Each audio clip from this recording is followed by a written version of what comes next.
Alrighty, good morning, everybody, and welcome to Mornings with Matt. I'm going to get right to it because we've got another Matt on the show, Mr. Matt Englehart. Good morning, sir. Good morning. Good morning, guys. How is life, my friend? You are running an acting agency in the middle of a pandemic. Congratulations. Yes. Yeah, it is. It's challenging, to say the least. Yeah. So I know, like, we've talked about a bit on the show, but the entertainment industry in general pretty much shut down for a couple months. Yeah, absolutely, for sure. All the way around the board. Yeah. Commercials up to feature film, TV, the whole thing. Definitely. So and when something like this happens, it's the weirdest thing. It's not. I mean, it's strange because it's the first time this has ever happened in any of our lifetimes. But it's not like we haven't had like big catastrophic events happen in our world before. And I tend to see that the stronger companies are finding ways to be innovative and whatnot. And I did notice that Ford was finding a way to do that. We try to continue to engage, out internally and externally as much as possible with Cherie's podcast or, again, videos that we do, all our social media, those types of things that we find important to just stay relevant. So people don't forget, like, hey, what's going on with those guys? I haven't seen them at all. I mean, right. I'm not a big social media person. You might see that already. I try to post as much as possible. I probably should post some more, but as far as the company goes, there's a mandate to continue to stay relevant and continue to make sure that people know we're still out there. I was gonna say I like Matt's social page. I think it's pretty cool for an agent to have a social page. I like the little alien emoji. I feel like you got it going over there. The little touches that add up, right? And so you were. Did Cherie already have a podcast, or did she start one? It was a passion project she had for a while, and she started probably in the middle. I want to say, I could be wrong here. I want to say like May, could be June. Okay. Something that she thought she listens to podcasts, and there are some that are on the industry, but not from her perspective. Sure. She thought that was kind of lacking. There's maybe one other competitor that's a little bit different, and she just thought it could add value for us, get our name out there, as well as help people with a lot of the common information that they need, because we get a lot of the same questions, as I'm sure you do, with training of how it works and what are we looking for and all that jazz. So is that something that then she took, like, maybe next level when the pandemic hit, because it's all of a sudden you have this time on your hands? I feel like that's a part of what everybody felt like. That's a huge part of it, and that was it. Exactly. We had the time to kind of develop it as much as possible. Something that she and Adam in our office are sort of working on together, and obviously I've been on it as well. But yeah, she sort of went into overdrive and thought, hey, I've got the opportunity. We need to continue to engage people, so this is like the perfect time to do it, which I think a lot of people are doing, starting YouTube channels or podcasts and all that type of stuff, which I'm all for, to be honest, but this is the time to do it. As a matter of fact, so I'm going to put you on the spot here really quick. How do we find Cherie's podcast if we want to send people there? It's On Camera with Cherie Hartwell, and I think it's on all the platforms. It's on iTunes, it's on, I think it's on Android as well, or on iOS, so it's all there. Okay. So, all right.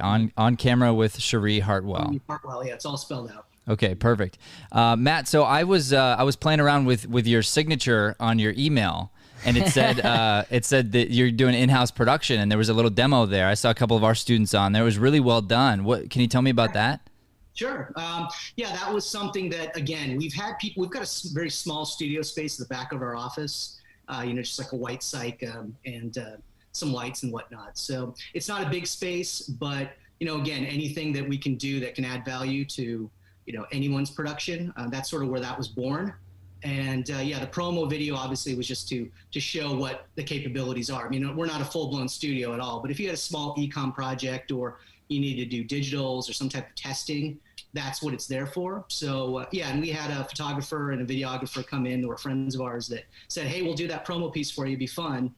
And that's what that was the product. Yeah. Awesome. Well, we love to see any great company like yours, like the Ford Robert Black, that is thriving, honestly, because here's the deal. Whether you're making a ton of money or not doesn't matter. I feel like the people who are pushing forward, finding a way to continue to provide value, in good times and in bad times, you know, those are the companies that are going to survive and eventually like really do well post pandemic. And you guys are an example of that, I think. For sure. God, I hope so. Yeah. Yeah. People ask, you know, they kind of ask that question, how are you guys doing? You know, how are you guys doing? And I'm like, we're good. Yeah. We're good. You know, if this goes on for another year, that might be another story. But, Right. you know, talking to friends that are in, you know, on the West Coast, I mean, and East Coast, tons of agencies have been closing. Agents have been furloughed. I mean, CAA just let off 275 employees. I think it was a week or two ago. That's crazy. Big, but they have, you know, offices all over the world, so it's probably not as big as it sounds, but still a big cut. Yeah, and it feels like, you know, places are cleaning house. They're getting themselves to a place where they really got to figure out how to be lean and how to really be efficient, you know, right now. And, you know, but the castings, we're seeing the castings come back. So I haven't told you this yet, but we have one today, and we just did one I think last week, and then we got 2 more in the pipeline. So I think there's a turn coming back where people are figuring out, or businesses are figuring out, hey, we gotta figure out how to survive through this, like, and actually keep promoting. So hopefully we see the turn. Yeah, everybody wants to work in front and behind the cameras. So, I mean, what I'm seeing, what you're probably seeing too, is COVID is still obviously a very big, hot issue at the moment. So everyone's creating their waivers and taking temperatures. I mean, there's all these protocols in place for most productions, which is great. It makes the talent. I mean, I've got a lot of talent that are like, I just want to work. I mean, you know, I just want to work. That's it. You know, I don't want to, you know, catch COVID, but, you know, they're willing to kind of gamble on it. But the productions themselves are being really, really careful about things, the way things go down. And I've never had an actor complain. I have had actors back out, not the last minute, but just say, hey, because I've got parents or, you know, again, grandparents that are, you know, have pre-existing conditions and whatnot. They're like, I don't want to do it. I want to pass. And then there are other people that are like, no, just whatever you got, I'm willing to check it out. But everyone's being very, very cautious, which is great. And they should be, because it's still booming, still a pandemic. There's, you know, a lot of horrible things still going on. Absolutely. You know, how has your health been, Matt? I'm curious. I'm asking all these personal questions, but how's your has your health been good since COVID started? Yeah, you know, what's weird is, like, I mean, I'm one of those people that if I think, this is probably true of most people, like, if somebody comes into me and says, hey, I'm really, really sick, which they don't do anymore, but let's just, you know, no one admits they're sick. Right? Yeah. I'm great. I'm really awesome. I'm feeling good. Yeah, I think most people are afraid to cough nowadays, because if you cough, you're like, what? You got the COVID. Yeah, coughing, sneezing. I mean, I have horrible allergies, so I'm always battling that. But to answer your question, it's like, no, I'm good. I've been really careful, you know, trying to take care of myself. You know, again, working out. I've got my resistance band workout that I do at home. So, you know, I think for the most part, I mean, I've had tons of people. I mean, I have a coworker that, you know, his mother passed with COVID. So it's, you know, it's real, right? But but as far as I'm concerned, health-wise, you know, again, it's an ongoing thing. It's not only just keeping your mind busy and also your body fit, you know, and then try to do my part for myself, that is. So. Yeah, sure. And I think that's a big deal for you to mention that your coworker, and I'm very sorry to hear that. And you know, we have friends too who have had family members who have passed, and so it's I mean, it's crazy how it's now gotten to a place where I believe probably everyone knows someone who knows someone who's then been majorly affected by this. So you know, so that's a big deal.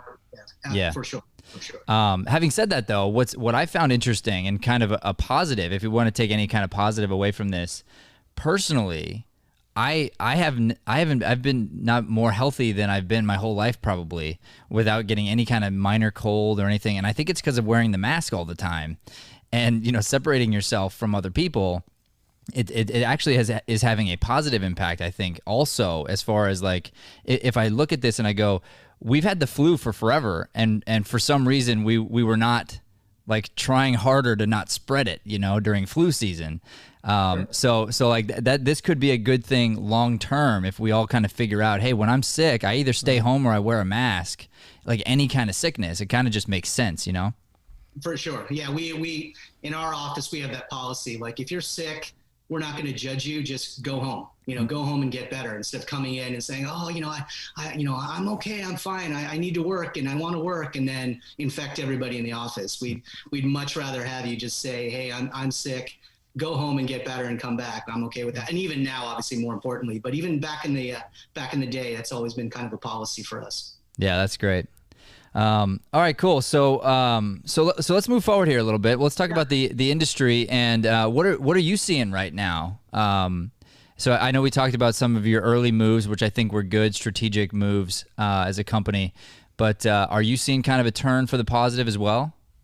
Yeah, I think when we opened up early in June, there was a spike. There was definitely stuff going on. There were a lot of calls from not only local casting directors, but out of towners as well. So, and then when, we kind of reverted, it didn't die. I mean, there's still stuff going on. And now, I mean, again, obviously I know you've got projects, but there are still things. There are people that are booking that are longtime clients that are just going ahead and checking avails on people it's mostly industrial types of stuff, training videos, whatnot.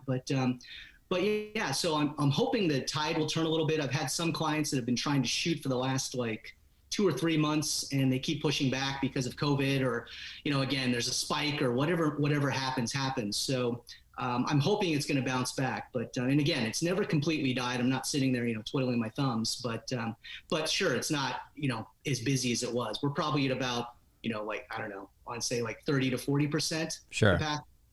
I would say probably roughly. So it could be better, but it could be a lot worse too. Yeah, that makes sense. And I'd say, we're probably about the same when it comes to the casting side of what we're doing over here. But we've, like I said, we've seen just a spike here in the last couple of weeks. So hopefully there's a positive turn coming. What do you think, what do you see for the future of acting? Like what this means for the future actor and how we need to look at things differently from an agent perspective?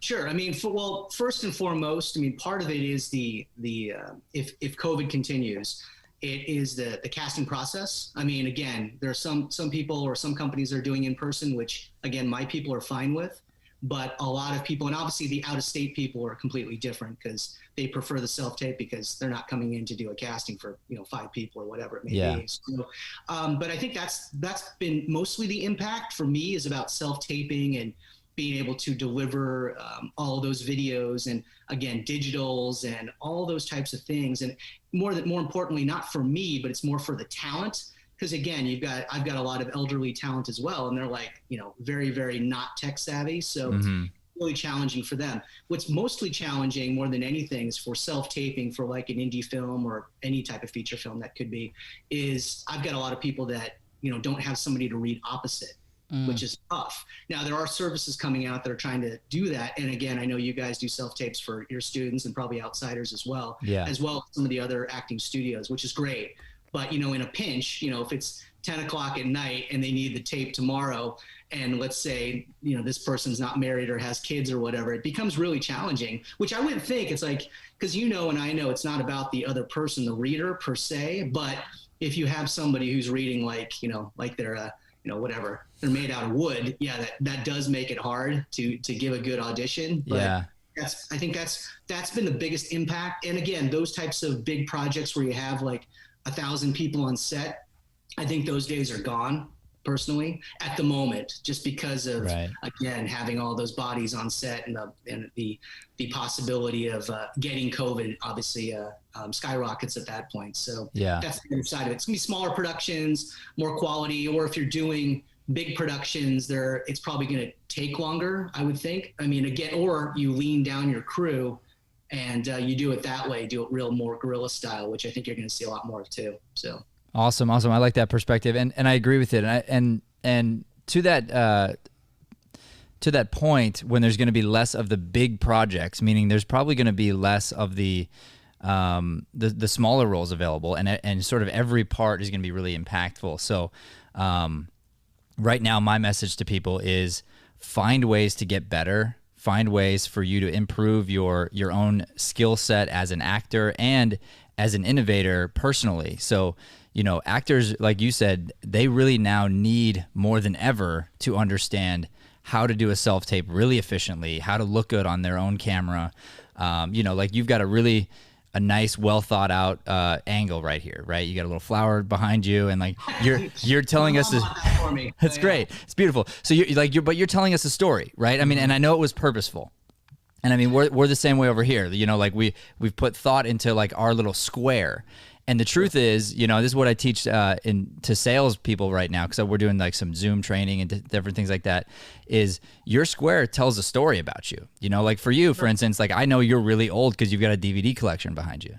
Absolutely. Yeah, that's true. That's true. I love movies if you haven't figured it out. You know what's funny is I still find myself buying things on iTunes, even though I have it on DVD. Right. Yeah, I know. That lazy thing, like, oh, I don't want to open the case and throw out my DVD. It's really, really ridiculous. But yeah, for sure. I mean, I'll probably hold on to these forever. Yeah, that's great. No, I love it. That's awesome.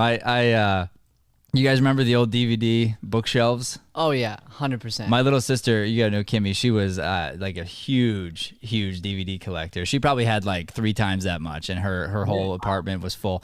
And now it's like, well, that's irrelevant. Don't need that. Yeah. So I mean, if I were to sell these, I probably wouldn't get a whole lot, but that's okay. I think visually, I enjoy it. Yeah.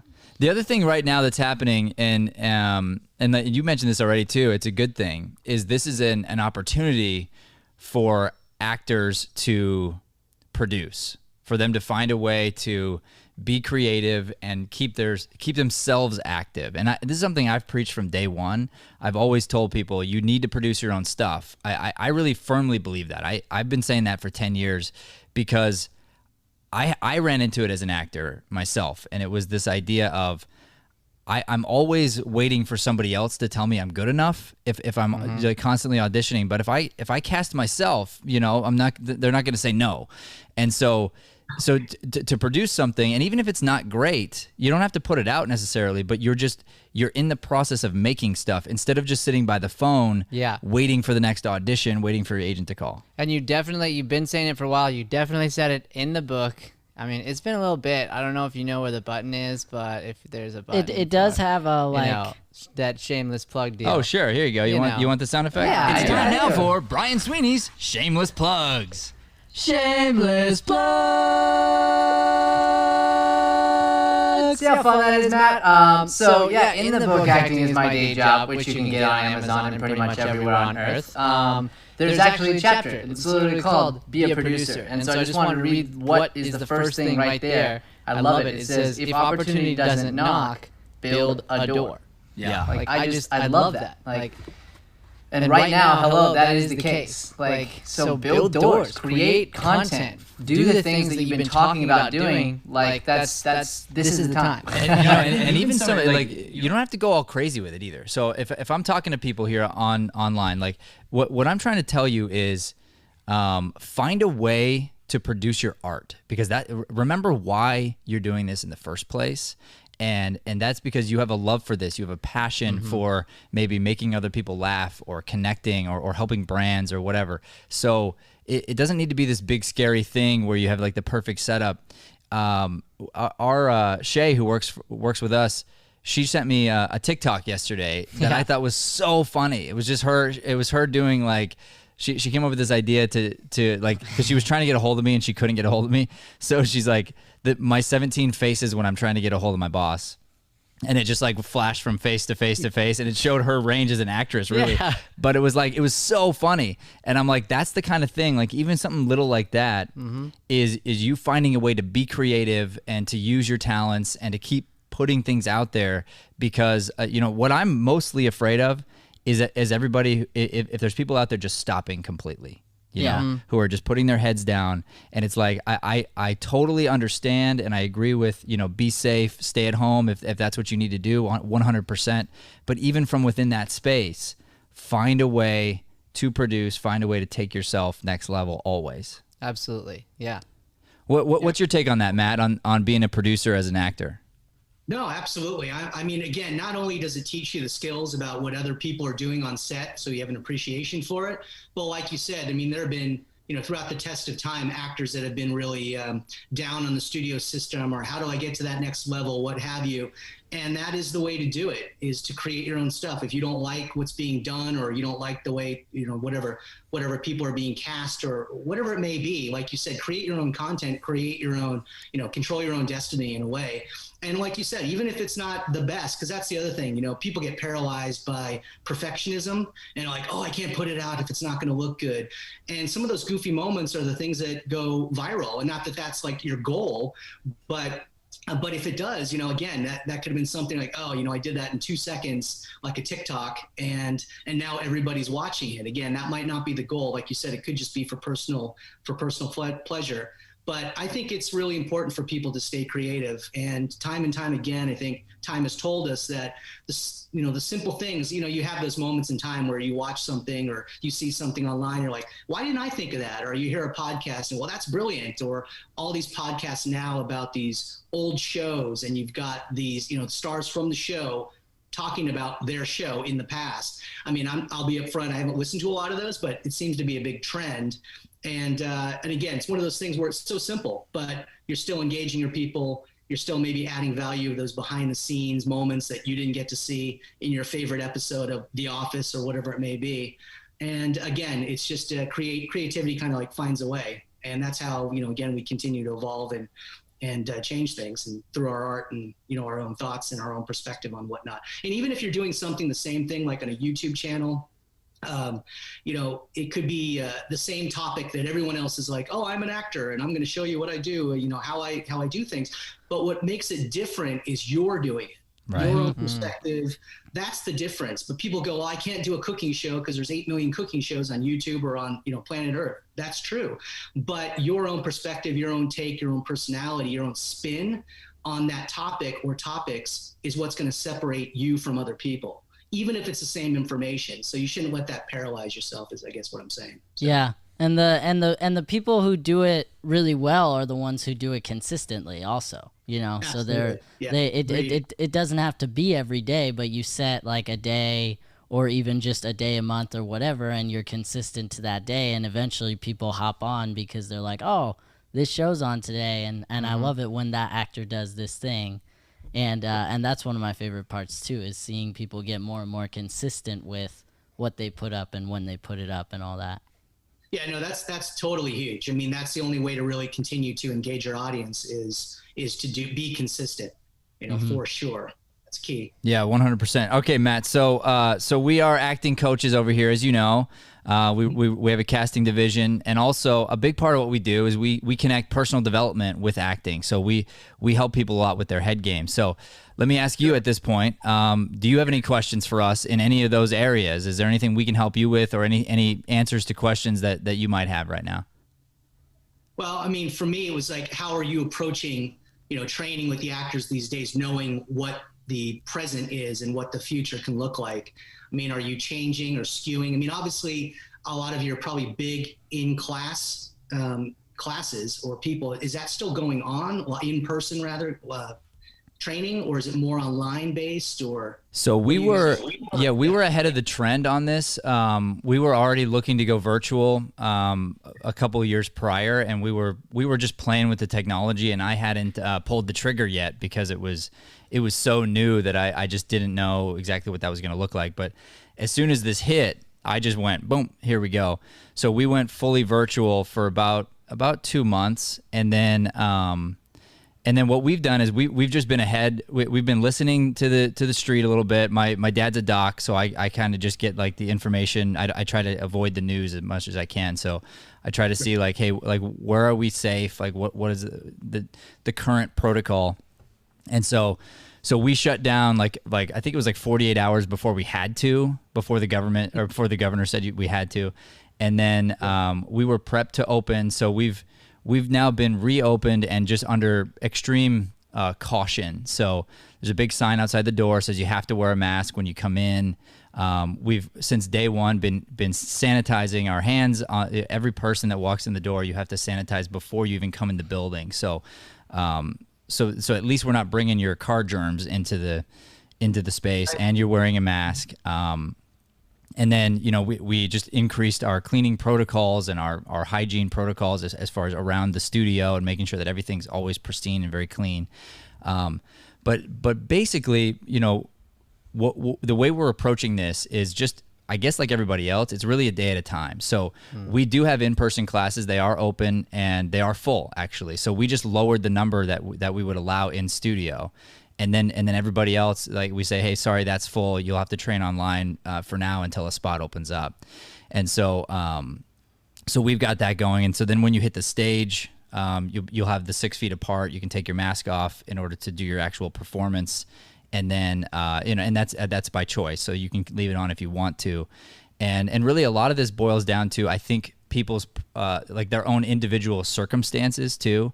Because like you said, if someone has an elderly, you know, grandparent at home or something like that, they just choose, like they'd rather be virtual. So now we have this this sort of space and holistic approach where we can reach both sides and just say, hey, we respect where you come from, and we have an option for both sides. That's great. That's great, having that option. I mean, in some cases, for some companies, I can assume that would be kind of costly. Again, because as you know and I know, not everybody can frame a picture or light a scene or use a camera or even know how to live stream or any of those things. So it's great that you've already taken the reins in advance of knowing that this was a possibility and being able to, you know, capitalize on it, obviously, you know, immediately. And then having that hybrid kind of thing where, hey, if I'm an actor and I want to do something one-on-one or I want to do something in a group, I still have the option to go to the studio in person or do it virtually. Having those options is you know, I think is probably a blessing for a lot of actors. Yeah, 100%. As a matter of fact, Joey and I, we have been through so much technology. Like him and I have pulled out every cord we've ever owned ever, and you know, bought a bunch of rando stuff. And what's really cool, and we haven't gotten a chance to use it yet, but I can't wait. We invented sort of this new technology for virtual casting, and we can't wait to use it. But it was so funny, like we have this drawn up on a whiteboard, like, okay, well, if this computer's attached to this and then that goes here and then here's how the video could go in and it would still record, and then all of a sudden it was like the projector, somehow we ran a cord through the projector and then it worked. We're like, what? Like, this is crazy. So basically, you know, because we looked at it and we said, you know, obviously the casting director in general, like, has been, the question is, like, how long is this going to last for forever, you know, because with people doing self-tapes and whatnot. And we had the realization of, like, what is it that we really bring to the table, you know? And we came down to, number one, the direction. You know, it's a big deal to get really good direction from somebody and to be able to organize a big group of people and kind of narrow things down for somebody. But to have somebody who makes the actors feel comfortable, puts them in a position where they can succeed, and, you know, just does that initial, like, launch is something that's really great. Because I think if we all just did, like, huge cattle calls where everyone submitted their tapes, production companies would be buried. So there's a definite need for what we do. And that's first thing. And then second thing, what's interesting is if you are doing a self-tape, you technically get as many takes as you want, right, to send in the take, right? But you come into us and you're going to get one, maybe two takes, basically. So that's a nice thing for the director to see, is like, this is what the actor looks like under pressure when they had to go. Like, this was it, you know? And so that gives them a really great idea of the type of actor that they're bringing onto their set. So I don't think our business is going anywhere, but we're we're ready to innovate in that area too. We did that first casting, and it's so strange to do anything these days and have masks on all the time, you know, like it's different, but and this was hard. So we ended up, because we're usually on time. I like to be known for being like the only casting director that can be on time, and we were still like an hour late that day, which was rare for us. But it was like we created a new system where we would text message the actors, so that it was sort of like drive-through pickup, you know, for food. Yeah, sure. And so they'd come, they'd stay in their cars. We'd only bring in like 3 or 4 at a time, and you know, so we're just finding ways to innovate. But I think that the whole idea of casting in general, like, it's going to be around, but we still have to, all of us have to continue innovating in every area of our businesses. And if we keep doing that, though, we're going to open up more opportunities for everybody, and that's the goal. No, absolutely. I mean, again, having those, having different protocols in place, having different options, I mean, again, where there's a will, there's a way. So I think it's great that you guys are continuing to innovate, not just resting back and saying, oh, this is just the way it is. And, continuing to hold on to, an old structure that may or may not still serve the business. So in these days, because of virtual casting, some of these big projects that are on either coastline, now a lot of actors have the opportunities to at least submit. And I know, and depending upon what the project is, sometimes self-tapes are the last option. They're going to look at the live casting first, and then if they don't find what they want, they might look at the self-tapes. However, on the flip side of that, if it's all self-tapes, that's all they're going to look at. But right. I'm sure there's going to be like, I'm going to look at agency A and B and C only if I need to, if I can't find it. But having all that technology and knowing how it works and being able to apply it to your business to help actors get more jobs, I mean, I think that's a win-win for everybody, right? 100%, yeah. All right, cool. So before we wrap up here for the day, you got any more questions? Questions throw our way? I mean, a lot of the stuff, to be honest, I had the questionnaire, filled that out, and a lot of things I think we kind of covered. I mean, it was, we talked about actors being more than just actors, being able to produce their own content or, do their own self-tapes. We talked about, the future of acting in a sense.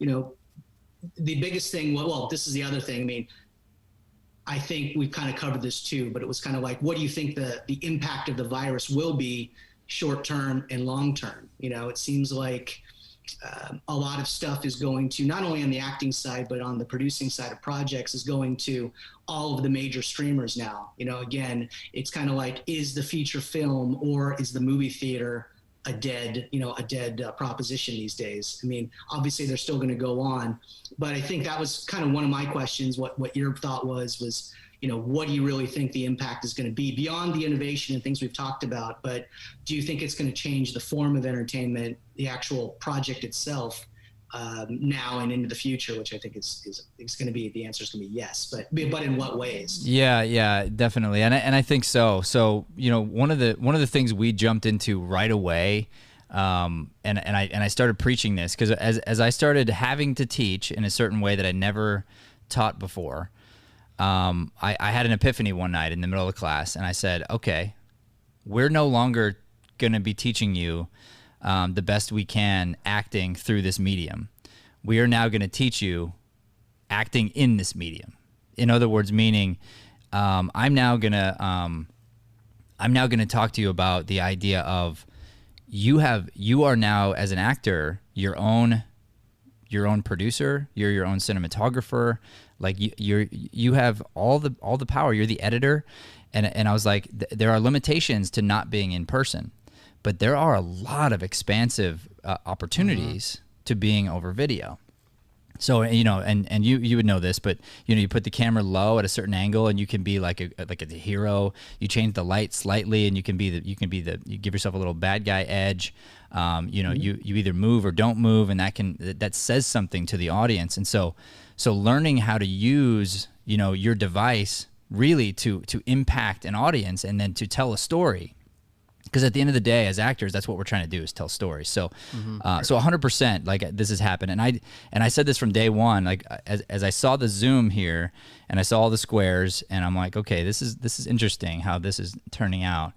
And I was like, all right, everybody, I just want to tell you right now, I'm telling you the future. There will be commercials of people in squares. Like, that's going to happen. So you need to get good at acting in the square. And now we're seeing those commercials, like, they're everywhere. So that's the short-term effect is now people are having to deal with that, and they're now acting in that area. Long-term, I have no idea, and I hope movie theaters are not done. I hope football stadiums are not done, like, forever, Please. Yeah. and I don't think they are, I really don't. I think this whole thing's going to pass. And we're all going to be stronger for it, and we're going to be, mentally aware and hopefully, more respectful and loving of one another. Just knowing that, hey, life is so fragile, and a lot of this is not in our control. There's a God out there that runs everything, and truthfully, we are just a speck. And so to remember that, to remember our place, to take time to appreciate the sunset and the sunrise, and to appreciate one another, just loving each other. Like, hopefully that's the big takeaway that we get from this. And then just like there are things that probably most of us can't stand. Like I don't love wearing a mask everywhere I go. I don't love having to put a mask on my kids everywhere I go. You know, there's little things that I'm like, I do it and I'm happy to do it.